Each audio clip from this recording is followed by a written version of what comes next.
Good morning. Thank you. Vladimir Putin did not give President Trump the ceasefire he sought, and now Putin says the root causes of the conflict have to be resolved in a peace agreement. Isn't the root cause the fact that Russia invaded in the first place?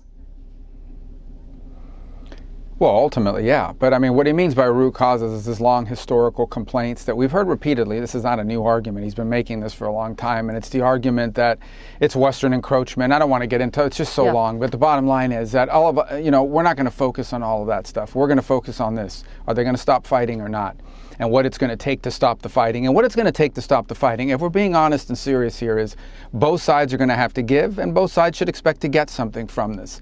And that's a very difficult thing to do. It's very difficult because Ukraine obviously feels, harmed, and rightfully so, because they were invaded. And the Russian side, because they feel like they've got momentum in the battlefield and frankly don't care. Don't seem to care very much about how many Russian soldiers die in this endeavor. They just churn through it. So I think what the president deserves a lot of credit for is the amount of time and energy that his administration is placing on reaching a peace agreement for a war that's not a war that started under him.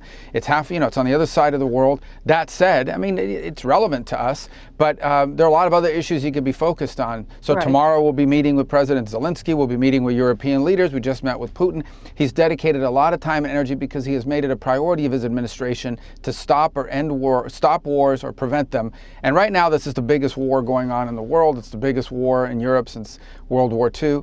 We're going to continue to do everything we can to reach an agreement that ends the dying and the killing and the suffering that's going on right now. Well, I mean, you know this well, how long these kind of diplomatic negotiations often take. President Trump was telling European leaders what was discussed was Putin demanding control of Donetsk, a region in the east that his forces do not fully hold. And the UK estimates that taking that full area could be as long as another 4 years. Putin also is demanding Russian be an official language in Ukraine and something regarding Russian Orthodox churches. Did the U.S. accept all of what Putin laid out at that table? The United States is not in a position to accept anything or reject anything because ultimately it's up to the Ukrainians. They're the ones that Russia has to make peace with. Well, the president said he did come to It's up to the Ukrainians to make these conditions. Well, the agreements were that we were going to try to do things like, for example, get a leaders meeting. We have to make enough progress so that we can sit down President Zelensky and President Putin in the same place, which is what President Zelensky has been asking for, and reach a final agreement that ends this war.